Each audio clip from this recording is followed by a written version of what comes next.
Hi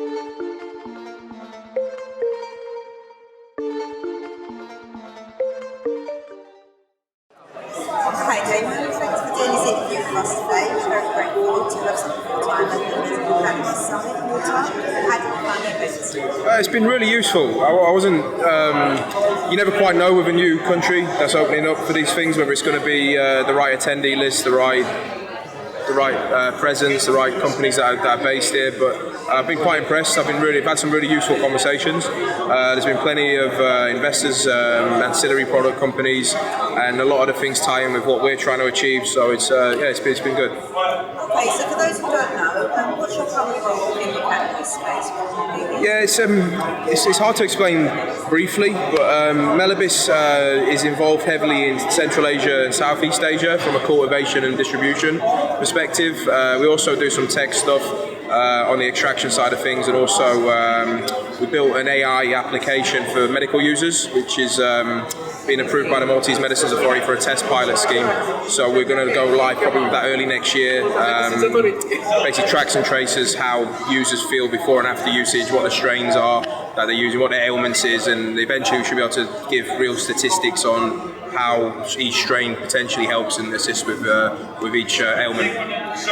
You won an award at this year's summit. Congratulations thank you. for that. Could you just explain what was that award for? It was probably more geared around the application because we won the Innovator Of The Year award. The app is very unique. It doesn't exist in the market. There's similar apps in regards to UX, but nothing has the governance side where you're working with the government closely. So we're quite proud of what we did there. Since being involved in the cannabis industry, what are some of the most difficult challenges you would say you face? Just regulation, simple. It's really difficult to navigate because it changes constantly. Sometimes it doesn't make sense and you feel like banging your head against a brick wall, but that's the real issue facing the whole industry at the moment is regulation. Could you tell us about a few other events that you've been to or you're due to be? Yeah, we were involved in the MedCan World Forum later on this month in Malta. I do Cannabis Europa as well a couple of times. I don't tend to go to conferences much, but obviously I live in Malta, so this one was easy for us. How do you view the current cannabis space in the EU, especially in the UK? What would you say are the challenges that need to be focused on? Just regulation again. It's the same thing all the time. The hypocrisy needs to change.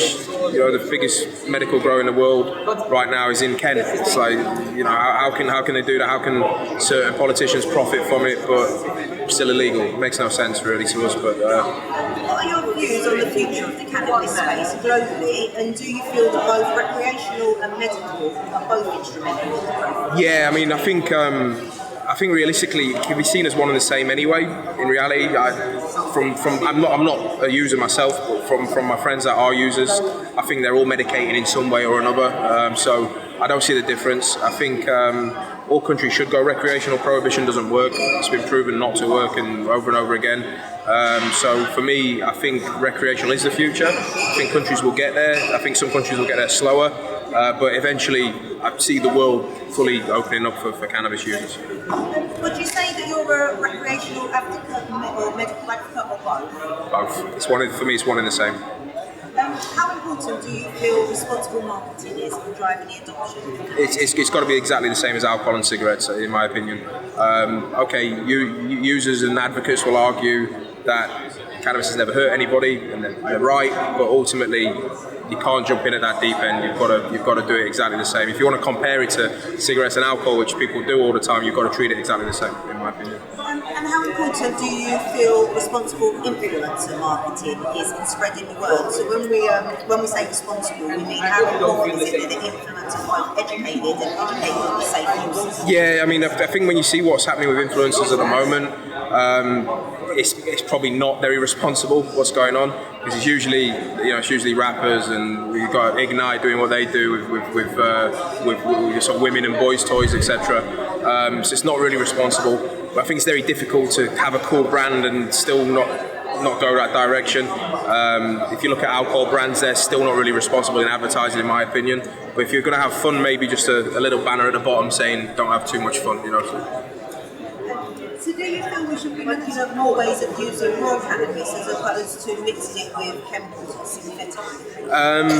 In an ideal world, yeah. But I think for now, when you're talking pharma, medical, it's always going to have that element. Last question. Aside from your own, what major projects or movements do you support or would you like to see happen? For me, more the biomass side of things. A lot of people aren't really talking about it, but hemp in general is a big world changer potentially. It can do a lot of things that the countries we work in, it's a replacement for the cotton industry. It's better for water consumption. It's better from a green perspective. I think that's, for me, what I'm more... with Melabis, I'm even more interested in that side of things. Brilliant. Thank you for your time today. Good luck on your new future ventures. Cheers. And congratulations on your award again. Thank you.